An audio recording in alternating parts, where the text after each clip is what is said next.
Thank you for staying with us on the program. We appreciate it. I've been joined by Dr. Patrick Awosage, legal practitioner, public affairs commentator. We are expecting Reverend Olu Martins in the middle of the discussion this morning. But quickly, let's put it on the road, everyone. Let's begin from the home front and talk about Edo State, where we are today, and these new appointments that have been made by the governor, how they will impact the drive towards development and growth in the States. Patrick, it's always a pleasure to have you on the program. It's my pleasure.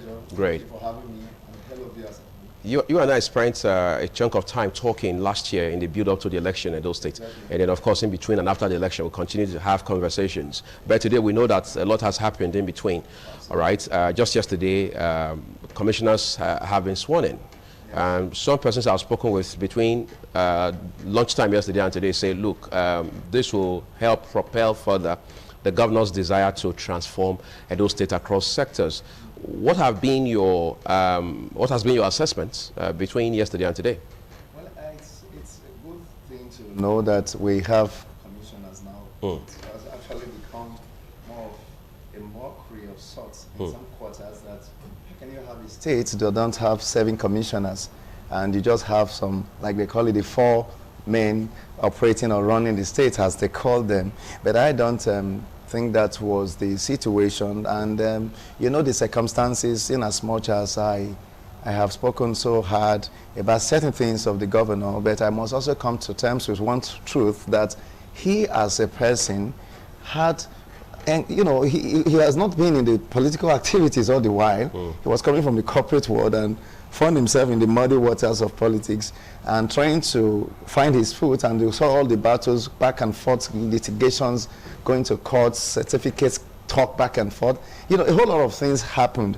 And now who to trust was another issue, you know, because you need to be careful not to find yourself messed up in the process. So I think these are all the necessary things that he needed to put in place, because the Obaseki that came this second time was different from the Obaseki that came the first time, because he had experienced some things, he had seen a whole lot of battles back and forth within his political enclave, and eventually moving from a particular political party, that's the APC now, and then moving to the PDP. All this put together, change the narratives, and he needed to be sure of those. I know some quarters have said, well, why will you now, you've got into a new party and they gave you the platform. Yes, they have get to run, you should dance to their. No, I think the structure of the political party is that when you become the governor, automatically you become the leader of the party. Which again, he emphasized so much even before the election. No, not him. It's not another. Because he said he had read the constitution of the party. And it tells him that he is now the leader of the party. Yes. What I'm trying to say, it wasn't, it doesn't need to emphasize it.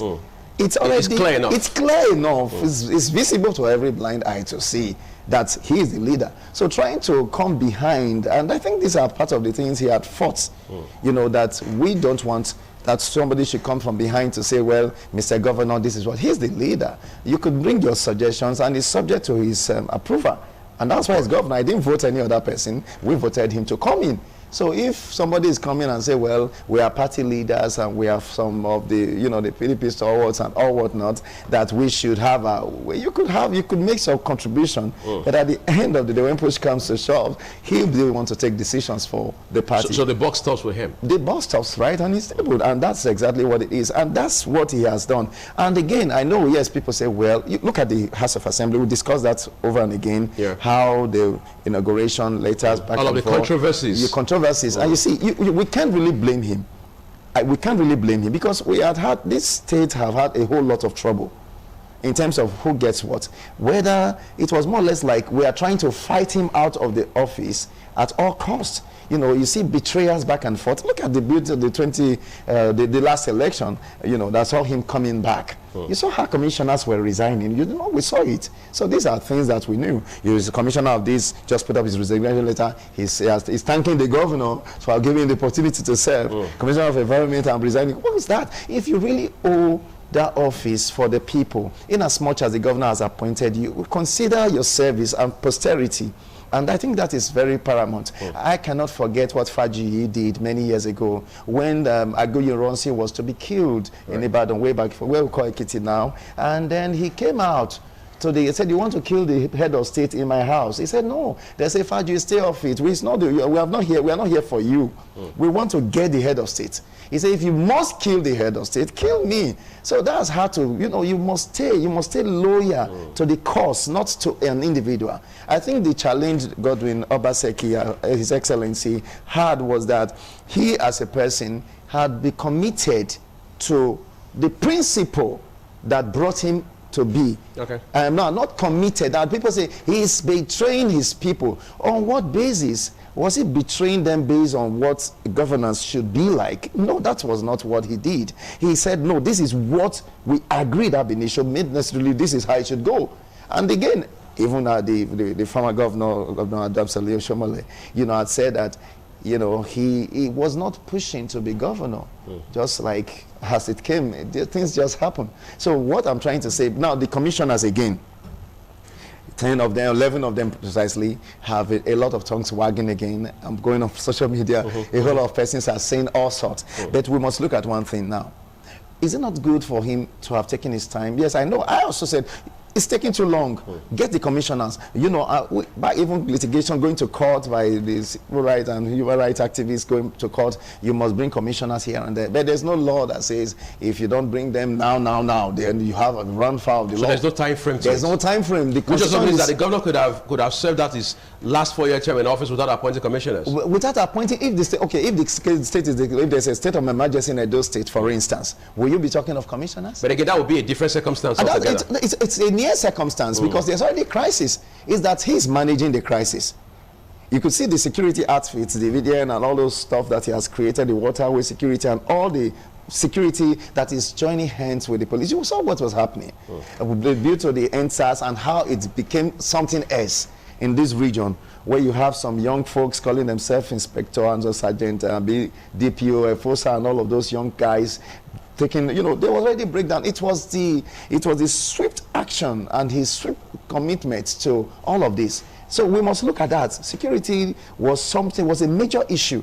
And if that had happened, then we will not be talking about... I'm not so sure how much you know these ladies and gentlemen who have been appointed by the governor and now sworn in. Well, a couple of them I have... But let's look at, from your own assessment, yes. Let's look at what their capacity is like in terms of being able to deliver within the context of the appointments they've been given. Well, for those that I have seen like Nwanta Ajaze, I know him, and I know he's competent and he's transparent to a great extent. And now he's Commissioner for Information. Yes, he has what it takes. Okay. And the other professor woman, and a couple of them, and the water resources, a couple of names I saw. I was impressed. It's not just because they are governor's people.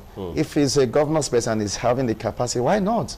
It's not just to be, I'm governor's brother, I'm dancing around the governor. I'm Obaseki Patrick, and he's Obaseki Godwin, and then I should, if I don't have the capacity, I don't think I should find myself there. So you're saying these appointments were worth the wait? Right? Yes, that, in my opinion, they were. But I know others, others, and I heard somebody saying, well, again, there are some other places, they are sure they don't have, come on, we should stop this. I'm not that kind of person. I don't think we should outgrow this childishness, in my own opinion. Talking about he's not a Benin man or he's from Ghana, but yes, I understand politics is all about people and their interests. We should see ourselves as one Edo. I think that is what the governor, to a great extent, have tried to put in place. But that's not to say you don't appoint commissioners from those regions. Other parts of the state. He has not said he's not going to do that. But maybe this is just the first time. Somebody said, well, is it not going to be in batches? You are not the governor. What he's saying, information that is at his disposal, you don't have it. So he needs to do what he's doing. I just give him the benefit of doubt and see. But my challenge is, this is becoming a recurring decimal. It's not as if it's about him as a person. We're talking about the mega projects now. Yes, they make Edo great again. Making Edo great, and we saw them making America great, all those political slogans back and forth here and there. And then we look at it 2050. We only have 2 more years to go.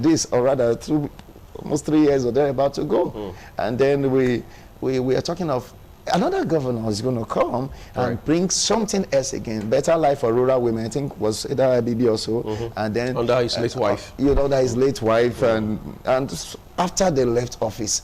some other things. Every first lady will come up with something. And that's what I'm trying to say. If there were sustainability in, like what he has done, I really commend him. Look at the great works of our former governor, Mudia, and look at how he has transformed the civil service. And I think that's, just going around there, you are satisfied, you are happy. I drive there, I just look around. I know my friend, President Iche, has come there to interview me once, I think one or twice or so there, and it's good. You are happy, unlike me seeing some tattered buildings and then they say this is center of Benin. So somebody who is still trying to give, light to what has been done before, we should be applauded to a great extent. I think other governors that will come tomorrow should take a cue from that and sustain what have been invested. I know there was a place where, again, I think at Ring Road, I'm not very sure now, that they said it was library. I grew up meeting that place. They say it's library. It was one tattered, funny building like that. I think I can't really place it. But along the line, we only heard that it was supposed to be library, but it's an uncompleted building and never saw the light of the day. And then when you have someone who is trying to refurbish, rebrand, rehabilitate, put things in place, and try to set standards and order, I think what we should do is to support him as persons. I think that is what we should do. We're seeing people, I mean, personally, I've spoken with people across board, even those who are not in the same party as the governor, or who have never been part of his government, for instance, who say, look, this governor has done well, particularly in areas such as education and then health as well. Absolutely. And then you just mentioned the civil service, which has for decades suffered systemic issues. Yes, exactly. All right, and the governor has been able to bring transformation along those lines quite impressively. Yes. But again, you have people who are honestly concerned about the state of roads in Benin. I mean, people are going to talk about Ebotubo, for example. Absolutely. You have those who are going to talk about Uwelu. Exactly. And then you have people even within Ovia North is saying, why don't we walk on the Uhun Road that leads all the way from Oluku, or as we call it, Igosa, down to Siloko, for example, the interlink roads that, for instance, can take you from around the Duonwena, Oluku area to Aduwawa without you having to go through New Benin or something, and so on and so forth. So people are concerned about roads. Yes. But again, like I said at the top of the program this morning, the governor has never hidden his desire to fix roads in Edo State. But again, you mentioned that he has something around 3 years to serve out his last term in office. Is this feasible? You see, government is all about a continuous venture. But that has not been the reality in Nigeria. When I mean continuous in the sense that if he doesn't get it all done, he's definitely going to say, I have done my bit. And pass the baton. Yes, exactly. I won't, if the constitution won't permit him to continue, you have to, bow and go, and then he has set something in place. Now, I know people complaining. Yes, we all suffer it. We have complained too. But I've discovered that complaining to a great extent don't change things. People that talk about bad roads, to a great extent, what is their little contribution? We just know how to criticize. I think that is a major problem we have.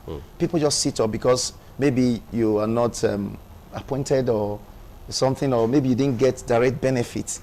You team up with some folks and get on the social media and start ranting there. I'm sorry, with all respect to their opinions, but I feel we should, if you see this state as your own, I don't need, even if Governor Obaseki is not a friend, is not somebody I like. Or you don't like his face. I don't like his face, or why must he be Godwin Obaseki? I don't want him to be governor. But because of the love I have for my states, you understand? I remember, I'm sorry to go to, what was this governor's name?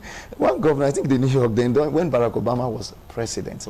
I remember a particular governor was always running him down. I think I can't place his name. And each time he goes... It was former governor of New Jersey. Yes, always running him down, saying things about him. But when the hurricane... Governor Chris Christie. Thank you. When Obama went there and bailed them out, and he was speechless. He said he can't thank the president enough. I can't thank he couldn't say anything anymore. So we should look beyond our personal differences and look at the state. What's happening in your state? What can I do? Now, some of these roads, the drainage, we don't even clear them.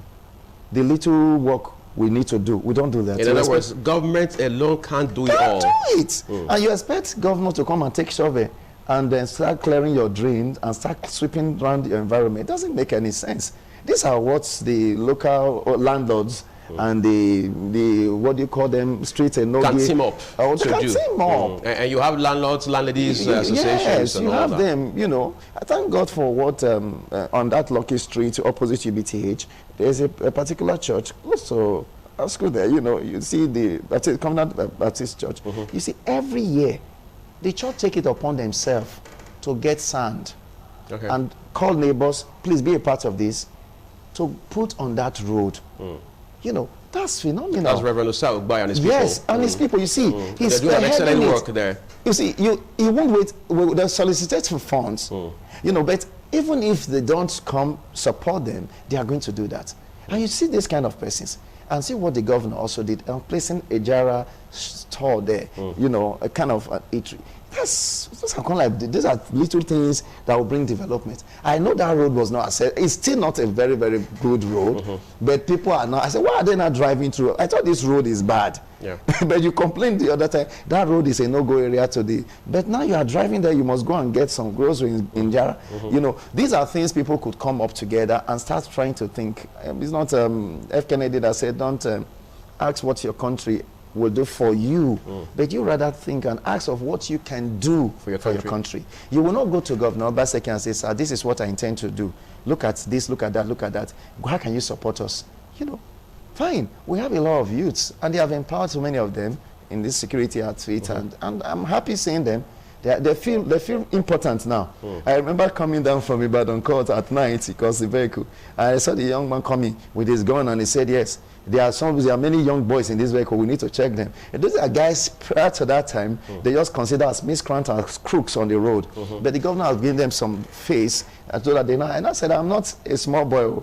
I'm a legal practitioner. And I said, okay. And I greeted me. What he was trying to do, he was trying to also, yes, I can check people ordinarily that didn't have the wherewithal, the governor, to come out to say, because maybe lack of education or they feel they don't know enough. So they are being disadvantaged. Disadvantaged, but some way, somehow, they are not being integrated. They feel they are working.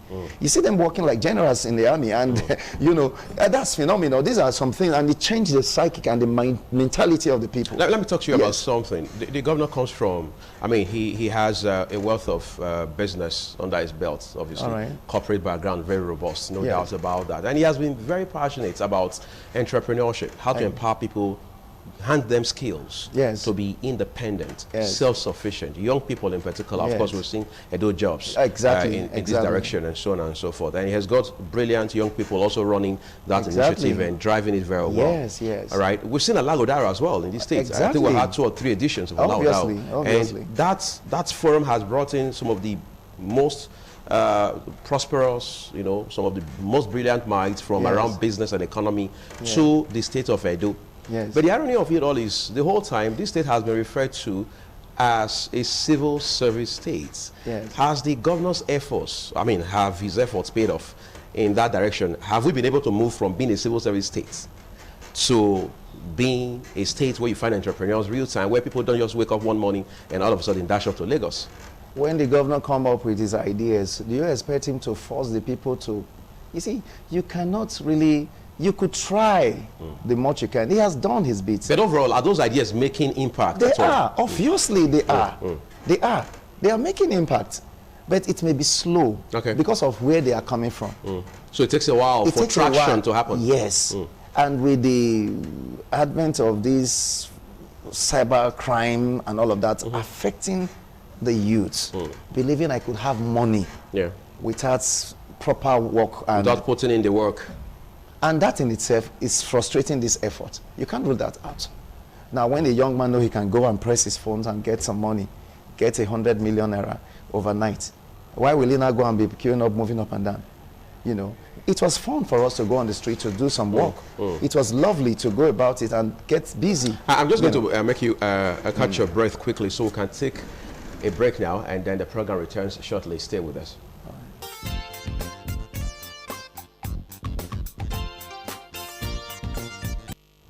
Okay, we appreciate you staying with us. Reverend Olu Martins has just joined us on the program. He's a civil rights activist as well as a public affairs analyst. It's a pleasure to have you on the program. Good morning. Thank you for having me today. Great. I'm just going to switch to you quickly. So Barrister Patrick Awosage can catch his breath for a minute. We've been talking about those states where we have been since Governor Obaseki was sworn in for the second term in office, and then now that we have commissioners, as against the last 10 months where there hadn't been a cabinet in place per se. What have been your sentiments? What is your assessment of where we had been and where we are now, again, where we're heading, given the fact that we now have appointments made, commissioners, and a handful of special advisors? Does it make any difference? Yes, thank you. Again, I can't but thank the ITV crew, and especially the crew of TMI, for always bringing these very topical issues.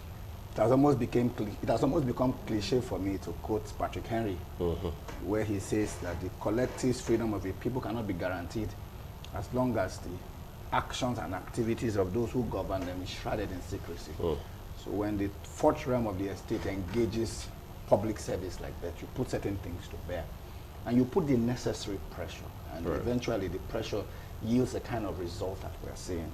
And so I must thank all of those who engaged the system, because there were people who began to exercise worry.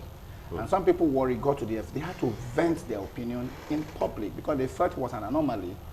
10 months down the line, the governor hadn't appointed, his cabinet, and people had a right to be worried.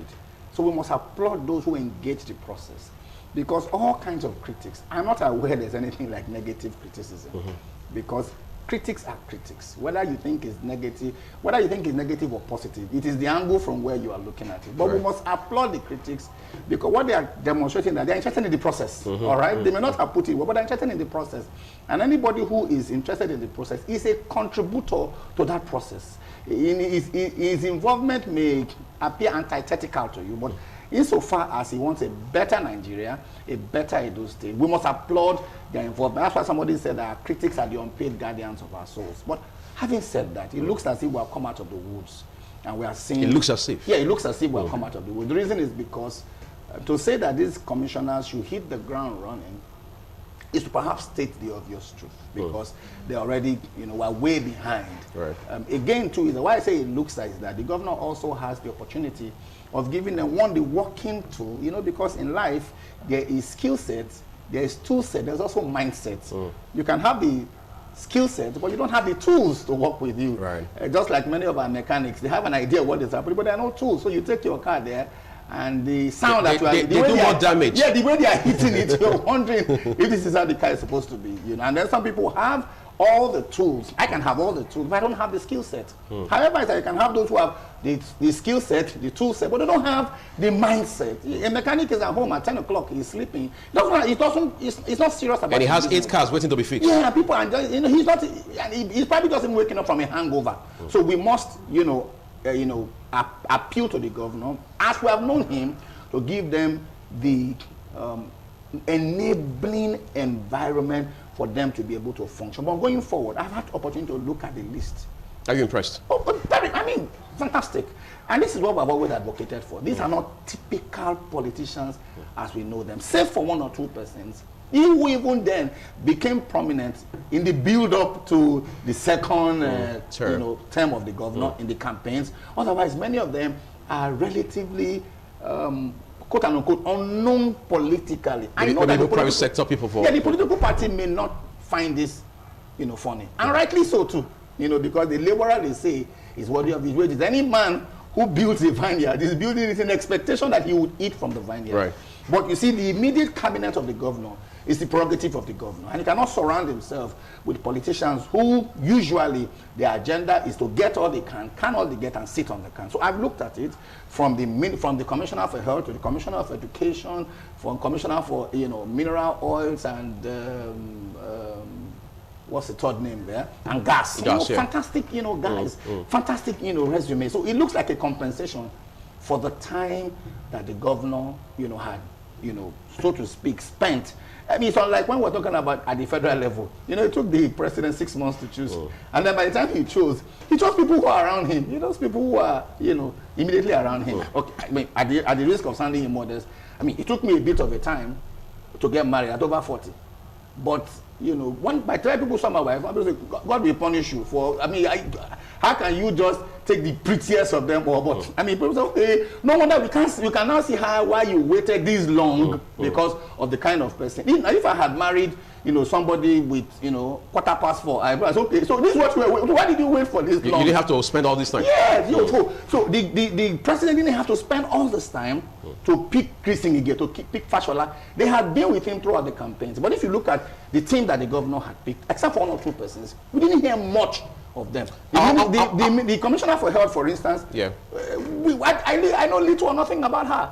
There is somebody on, you know, economics and all of that, Ajosi Adogun, all right? I know Ajosi Adogun very well because that's a major street on the island. On the island. So if you look at that, you're compensated to say, okay, you know what, the weight, okay, you didn't need to wait. But you don't look at what it turned out to be. It's okay, you know what, this guy appears in this second term to mean, you know, I want to ask you a follow-up question quickly before we switch to our second discussion. Some persons have now said, look, these appointments will unsettle the governor's party, that is the PDP, because they are not seeing, they are seeing next to nothing by way of input from the political party. And the way it has always worked in Nigeria is the governor is the party is the governor. But as it stands right now, some persons are expressing the concern that this may as well pit the governor, if not something that has already happened, against his party and vice versa. How would that impact governance in the states, if there's any truth? I agree. But the truth of the matter is that politics, democracy is about crisis and consensus. To be honest with you, I even advocate that there is some crisis between the governor and his party. Does that do the state any good? Now what happens is that once the governor, if a governor sits down and he has nobody worrying him in court, he doesn't see the need to perform. Whether it's from the opposition, external opposition as opposition party, or internal opposition from within his party. But once a governor constantly has people who are poking him for genuine or ingenuine reasons, he now has this thing about, so I need to prove this guy wrong. And eventually, proving this guy wrong benefits, you know, the public. At any rate, is that for me is the internal headache of the People's Democratic Party.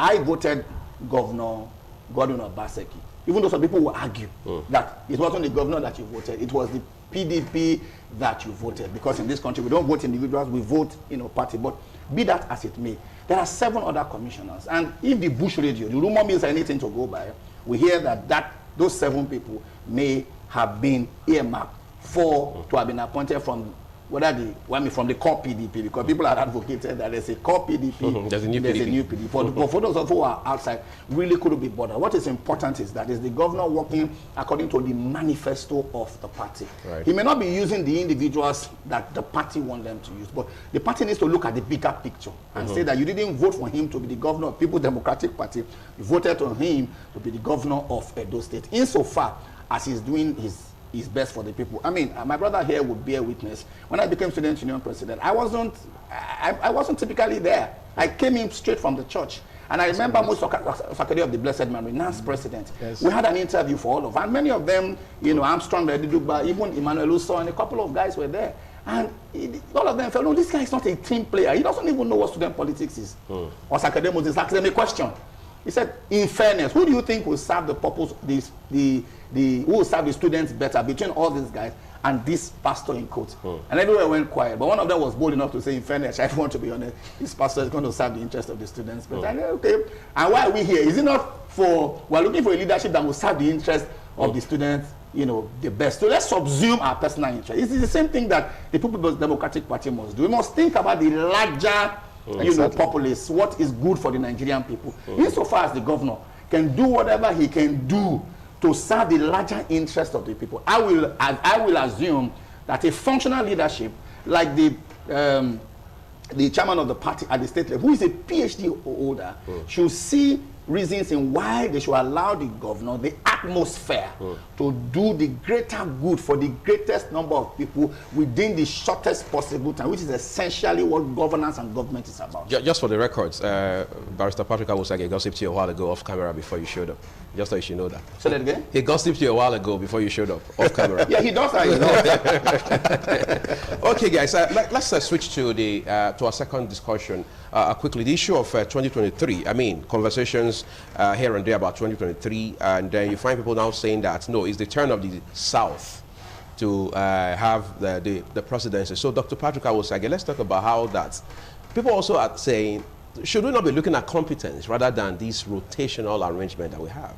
Well, the constitution is clear, and we can't wish that away in whatever we do. You know, each time it's for elections, you have people coming back and forth saying, you know, it should be from that region, the other region as it stands. But the truth remains, it's not about the regional stuff, but we know within the party there's always this arrangement. I remember Festus Keyamo actually asked a question. You both said it was Jonathan that would be president. Why are you now bringing in someone else? Now, why did you not bring a South person again? You know, he was just in mockery trying to ridicule them. You know, I don't think we should, I think the challenge is actually the Constitution to a great extent. It's the Constitution, because the Constitution didn't say, okay, look at this, look at that. And we know it's a 2-term for presidency, and anybody could become. I could wake up from the blues and say, I want to run for the office.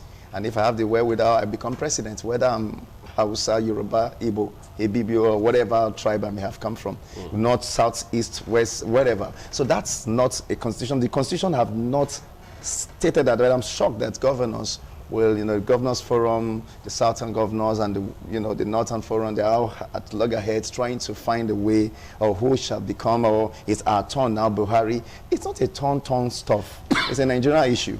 Now, we agree that politically we should come to some terms that if a particular ethnic or group have, you know, been president or have served, then you should also, out of courtesy, to allow some other persons to, but it has always not been like, you know, the nature of man, the greedy nature and tendency, wanting to hold on to power. You know, I remember watching the movie Scarface, and the guy said, you got the money, you got everything, the world is yours. So he thought he had seen it until he was shot dead. You know, these are some of the things we should understand, that this guy is trying to make it look like we need a turn. I agree that the southern folks will want to say, well, we need, it's our turn now. Yeah. But I don't always see it from that angle. I believe in competence, because to a great extent, you go, if you listen to what's on your sister station, they keep profiling some persons, names of persons that are likely contenders. I don't know. Looking at their backgrounds. You know, and talking about them, Balame Tinubu, this and that, and all of that. Why not Leo Martins? Why? Because he has not had political office in that capacity. So I don't think it's a good thing. They're already trying to work on the mind of the people that no other persons could come, but there are people with capacity, you know, that can do so well and do the needful, not just a handful of persons. They are calling it South and North. Those people, they know who they are referring to. They are not talking of the South in the terms of the region. So I don't think we should go for competence. We should look out for those that can really do the needful and those that have, you know, the capacity. And we are not, like, you know, Pastor wasn't here when I was talking. I know he wasn't even watching. You could see that to a great extent, he was more of replicating what I said. You had already said. I had already said. So we didn't discuss, we have not discussed it.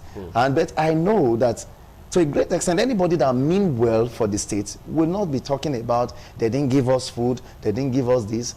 Come on, and you say, well, if I give you the opportunity to do the needful and you are unable to utilize it, you wouldn't blame me. So I don't subscribe to those talk. We should discard it and stop this. Let's look for good hands and people that have pedigree, that have done well before, whether from the private or wherever they have been. People like, they want to campaign for him, he has not said he's contesting. People like Peter Obi. I think I'm excited about what he has done when he was governor. In Anambra State. In Anambra State, we see Governor Omahi now, who has been, you know, doing fantastically well. I've been there to Ebonyi State, and I wonder, is this the same Ebonyi I went to some years ago? You know, when you see people doing things like that, you cannot have it all, but to a great extent, if you can prove to the people that you have the capacity to deliver. I think that is how okay, great. Personally sees that. The PDP will be meeting today at the national level. And one newspaper this morning calls it make or mar meeting, because they will have to determine how they zone. Of course, several other parties, especially the APC and the big parties like ABGA, will have to follow the same path in all likelihood. Are we looking serious? Are we looking like people who are committed to growing this country? Thank you very much. To a very large extent, I want to capitulate to the postulations of my dear PhD holder. But we need to tell people that it's PhD. Because I saw somebody's card and I saw doctor. Okay. A small N beside it, very tiny N. I had to inquire. I said the N is native, so he's native doctor. we need to be able to say that he's a PhD. Okay. So let's set the record straight. People don't think that he's a doctor.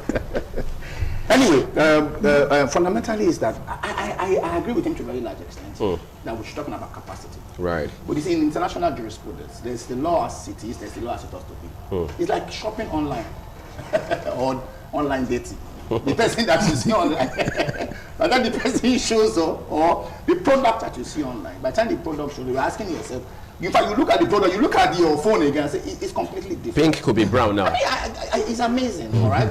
That's especially within the Nigerian context for you. Now, so we must quickly look at the proper thing is the ideal thing is let's look at competency and capacity. That's the ideal thing. We're not in Nigeria when our politics is badly skewed along the 3 fault lines of religion, ethnicism, and nepotism. Once you have politics around that side, I mean, look at Nigeria for instance. For some reason, the Northwest has 7 states. The Southeast has 5 states. So how do you pit competency in quotes if you decide to go with your brother, the Northwest against the Southeast? People are talking religion, all right? Nigeria belongs to everybody, but it looks like there's a tribe that is trying to consciously tell us that they are better than us. Kano State, when it was one Kano State, had 44 local governments. Lagos had 20 local governments. Kano State they took Jigawa from Kano State and gave Jigawa 20 local governments. Kano still has 44 local governments. Lagos State, as old as Kano, still has 20 local governments. And when the then governor, Asiwaju, tried to make 32 other local governments, we know there was no small furor. LCDAs. Yeah, LCDA. Now they are called, they eventually were now called LCDA because they are still in existence. Right. All right, but there was no small furor about it. So when you look at how the country has been divided along fault line, even to our universities. If you go to university, Abroad Family University, for instance, you can't be student union president, no matter your competence, if you're not a Yoruba boy. It's not possible. Or you go to the East, and they say you want to be student union president, and now they are Zikwe University. It's not going to work. So that is the proper thing, is the fact that under such a diverse culture, which is almost even tending to misanthropism, outright hatred. Because, I mean, look at, with all due respect to the president's speech, there's a lot of emphasis on what happened to Sunday, the secessionist, Sunday Igboho, but there's nothing said about the headsmen, and Boko Haram. A lot wasn't said, along those lines. We're talking about sponsors for these ones and sponsors. We're not talking about sponsors for that one. So when you have fault lines that are so deep, the best thing for us, sir, is to be able to say, look, when it's your turn, take your turn. When it's my turn, I'll take my turn. Because politics in this country is that winner takes it all. And it's a game of money. So the more Dr. Awosage is able to empower his people, all right, the more he's going to have upper hand in defining what competency is about. Right. All right, so for there not to be stories that touch, let's have that gentleman arrangement for the benefit of everybody. Because in this country, our politics, our governance is not about generating. Our governance is about sharing. That's why we call it national cake. All right? If it was about generating, nobody would care. If the state were functioning, autonomously, as indeed, as federal systems, right. As federal, units to the bigger picture, there'll be no problem. Edo State can develop participate. Nobody will care about who becomes president, because your president becomes your governor. But when you still have states go cap in hand, we're still debating the very pedestrian issues of VAT. How I generate money for a product that I give people free hand to consume, and then I take it and send part of it to another part of the state where people are reprimanded, flogged in the open, and even in prison for consuming the same product. So when you see such schism, you cannot but say, you know what, when you have done your 8 years, we will patiently, whatever you have done, when it comes back, we will undo what you have done. From top to bottom. From top to bottom. All right. So if you have skilled appointment to your tribe people, we'll just wait. When you have such arrangement, people are careful, because you know that when it comes to this side, we will undo all that you have done. So by the time you know that we will undo all that you have done, there will be no point in doing it. But those who are advocating such things are arguing, because from 1999 till 2023 is 24 years. And the argument is that the South has had 14 years of those 24 years.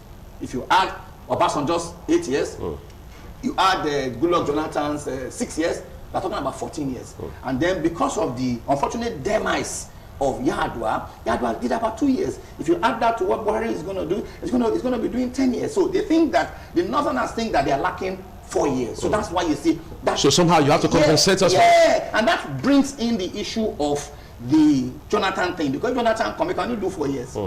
All right, because he's done 4 years already. So you understand the argument here. So ideally that should be it. But we're not the ones who are responsible for the death of Yar'Adua. Yar'Adua died unfortunately. All right, and then things happened the way that they happened. So ideally it should be about competence. But where Nigeria is, not in Nigeria of today, in the past 6 years, where some things have been rubbed on our faces so badly with impunity.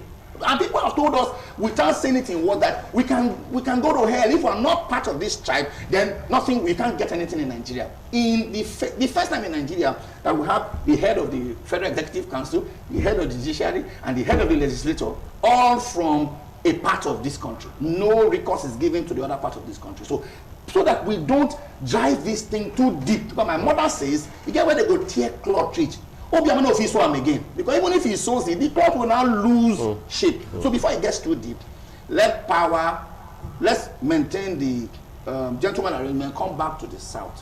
Whoever becomes president in the South can undo all of these anomalies and try to create a balance. If he likes, let him also go the way of where the presidency is going now. When he goes back to the North, he also knows that it will be undone. But at least at that time, I would have been able to quote and unquote empower my brothers. I would have been able to promote my brothers. I would have been able to enlarge the cause of my brothers. It's unfortunate that we're talking about this politics at this level, but that is politics the way it is played in Nigeria. The reality. Books politics is what Dr. Awasadia talked about. But what we're talking about now is damn right boot on the ground politics, and we've got to be smart about it, especially those of us who are from the southern part of Nigeria, who continue to suffer from our misleaders, who continue to suffer from some of these issues of parochialism and party government. The way Fela put it, it's in our interest that we find competent people. There are competent people in the South. Exactly. There are competent people in the South. So let's face the South and look for competent people in the South. But for the North to think that after 8 years, they now want to change the goalpost in the middle, of the game, it's not going to work. Power must come down to the South. Okay. We must have our fair share of 8 years. Then it can probably go back to the North. Dr. Awosage, let's talk about how that elections tend to do more division to Nigerians, and Nigeria indeed, than actually they should lead to transformation. All right, and you're wondering, should every 4 years become something that keeps us up at night, rather than afford us the opportunity to choose leaders who are forward-thinking, leaders who are innovative, leaders who understand what it means to drive change in a society as diverse as ours right now. 2023 is around the corner, whether you know it or not. But the fact of the matter is, Nigerians are apprehensive. How do we get out of the woods? Well, thank you very much. The truth is, the unfortunate situation is that you cannot, these leaders that have put us here or where we are now, they did it on purpose. Now, I remember the confab of the 2014. The 2014 confab, Jonathan had come up with a beautiful confab, and let's see how this would go. But it's unfortunate that we are still dangling around and we've not done anything about that. So if we have a working document, you see, this idea now will be good. We're talking about struggling back and forth. We just work it up through. Documents will speak for itself. The Constitution does not recognize this, and this is a problem. You see, this apprehension that you're finding back and forth, that during the elections, we want to do this, we are going to do that. If we really sit down I know the constitution now, we'll be agitating, this is what we should do, we need a new constitution, we need that. I think that is what we should do. Because to a great extent, we'll continue debating, talking, maybe fighting at last, okay, we won. Let's have a proper, order and sanity in that regard. Now, you are looking at a situation whereby elections are coming. We are supposed to be waiting and hoping for a leader that will champion the cause of the country or nation or states, as the case may be.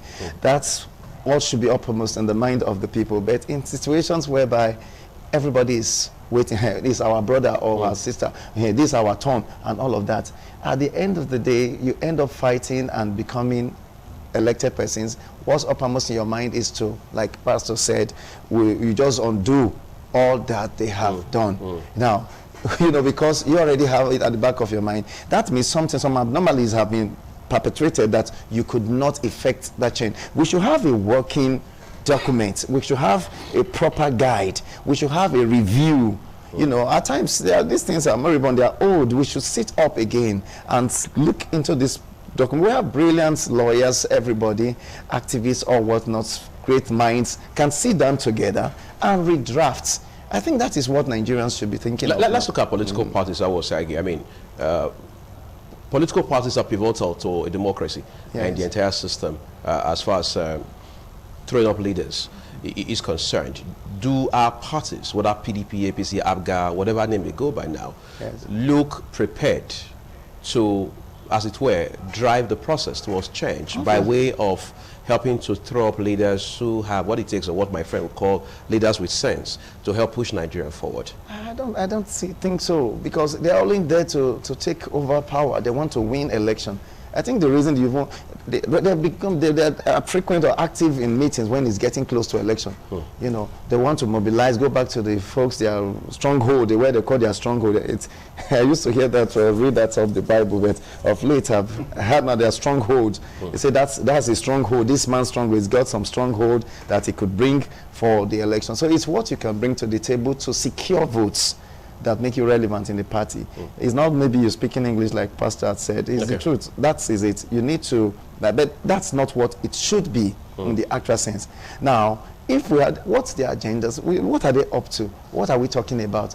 Whether we are going to win, we are going to... I remember being one of the landlords in our street then. I was the secretary, and a very reputable lawyer, who will not mention his name, a very, very senior one at that, who happened, I was excited that some elderly persons are here. And I was putting down the pen, and we said we'll put down some money. I was doing that, and I was writing it. At the end, it was this same very senior, erudite lawyer that said, well, it's getting close to December. And I was thinking, because we actually said we're going to put some streets, do some gradings and stuff like that. Then the next thing he said is that we should just buy cows and buy some rice and share. And enjoy yourselves. And I said, sir, I stood up to say, with all respect, sir, I thought this is not what. He said, sit down, my son, you don't understand. Let's start by eating first, then next year. And then I said, okay, that's fine. In order not to disrespect him, I sat down quietly, but I felt so bad. I felt I've wasted the whole year, wasting my time with people I thought knew what they were doing. So that's exactly what it is. At the end of the day, I had to resign and stop being part of that association. It was going away. That's the same thing you find in the political party.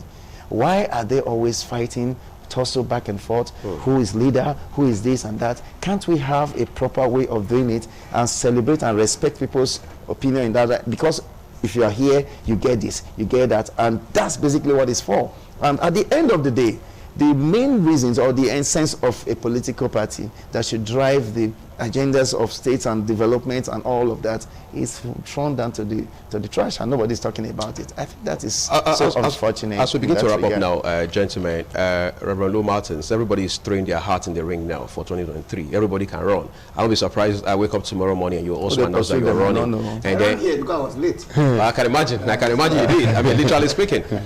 Former governor of Abia State, Orji Kalu, is now saying that everywhere he goes now, people are asking him to run as president in 2023. And I mean, in days ahead, in the weeks ahead, we're going to see other people coming to make similar statements. But just yesterday, news is reporting that former President Goodluck Jonathan met with President Muhammadu Buhari at the presidential villa. In the last 2 years or so, every time former President Jonathan went to the villa, it was either because of Mali, Guinea, or some other African countries to, I mean, where he has been assigned as an envoy, for example, or sometimes he's there to discuss national issues, concerns about security, and so on and so forth. But this time, not a word was said. In fact, the news is reporting that former President Jonathan did say one word to journalists who were at the villa. Recall that there have been speculations that former President Goodluck Jonathan is going to be the APC candidate, presidential candidate ultimately. That question was thrown at him in Asaba one time, and he called it quote unquote rumor. Is it still a rumor, given all we know now? You know, Nigeria, if you look at the statements of our political actors, somebody once said that Nigerians don't believe, politicians don't believe themselves, so they are surprised that the electorate believe them. I didn't believe myself, and then you that you are here, you are believing. You've got to be bound to do that. Because I've heard statements. The most recent are the very sweltering statements of open denial from FFK, as is now known. Femi Fani-Kayode. Right. Oh no, I mean, I hear one of them is even dares to say if Jesus, I mean, as long as Jesus started, he's not going to. But we know it as it stands today. And there are such statements along the line. All right? So I won't be surprised tomorrow if President Goodluck Jonathan becomes the presidential candidate of the APC. I've told you that the balance that they are trying to create, if he becomes it, what it means is that he can only run for 4 years. Constitutionally speaking. Yeah, he can only do 4 years, in which case the North will now have the opportunity to do another 8 years, which will now create the balance. Because if you add 4 to the 14, it squares up. Yeah, it will just square up, and that's that's their projection. They're doing whatever it is to ensure. And then I think that as it stands today, if you ask me, we need somebody with a more daring personality. You don't think former President Jonathan has that? Is that no, I don't. You know, I mean, we need somebody who, because a lot of things have been driven into the ground. It's in people's consciousness. Do you know that unconsciously, if you meet somebody who says the Fulani boy, say I'm Fulani, do you know that unconsciously, let me use speech, would not look like Oyinbo? It just looks like once you are Fulani, you have rights.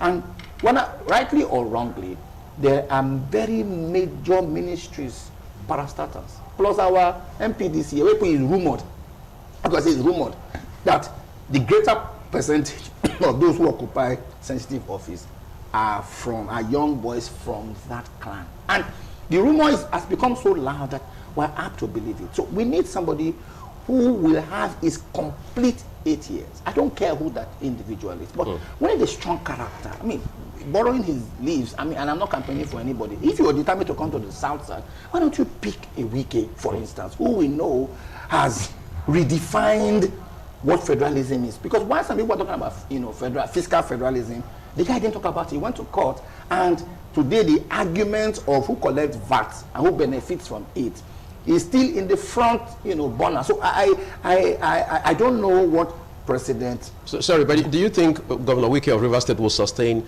that argument if he became president in 2023? Because we're seeing people who voted, people who clamored for autonomy for local governments in this state and other states across this country, but they became local government chairmen and they started, they left local governments, went to houses of assembly, and then they railed against the idea. So it's not about where I am per time, what I need, and my personal interest. I mean, we have taken, I'm sure all of us here have taken marriage vows. Of course. And we know the things that we say in the marriage vows.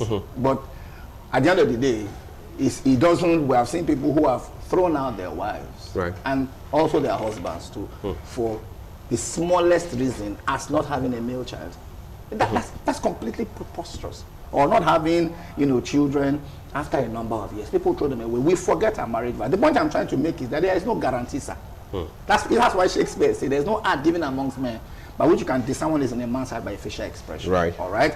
So that Governor Wike will do otherwise, only time will tell. And again, we're not advocating for him. But from what this presidency has demonstrated covertly and overtly.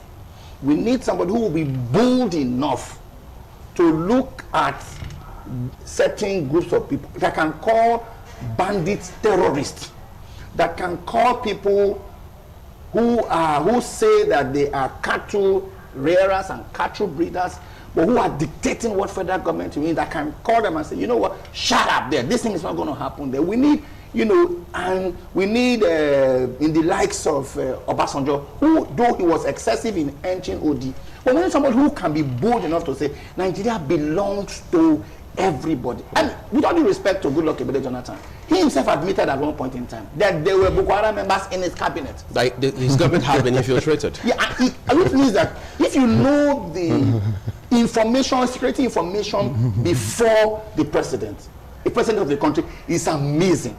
I'm sure that he not that he didn't know, I'm sure that he even knew them personally. But there was nothing he could do about them, because even within the presidency, he had outrightly, you know, being sidelined. All right, so that can, with all due respect to him, he has done the best that he has done for us, and it has helped us to taste the other side of us, so we can appreciate better in going forward, you know, to choose. He has also helped us in humbling the likes of Vincent Ogbulafo, who said that the PDP was going to be in power for 65 years. There are APC members who are also saying so. But going forward, Nigerians, we must look for a character who can give us a sense of belonging, who can let us know that being called a Nigerian is holistic. You don't have to come from any tribe. You don't have to come from, you know, any segment or geopolitical zone. Being called a Nigerian, you have a right to live in any part of this country. Who can remind us, like we used to say in secondary school, yes, an injury to, and in university, an injury to one is an injury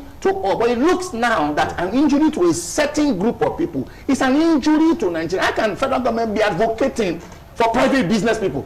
Cattle rearing, which is the Métis Allah, right? Cattle rearing is private business. If you are not going to advocate for the guys who rear dogs in the areas where they eat dogs, then there's no reason why they should advocate for people who are doing their private business. I'm sure this is where we're going to leave it. And we also hope, just to add to what you said a while ago, that I mean, hopefully that state of origin won't be a factor anymore, because that again has been, some people say, a wedge on our way to progress. Thank you so much, Reverend Lou Martins, for coming on the program this morning. And Dr. Patrick Awosagi, we appreciate it's always my pleasure. Yes, your insights on this discussion. That's what we're living it.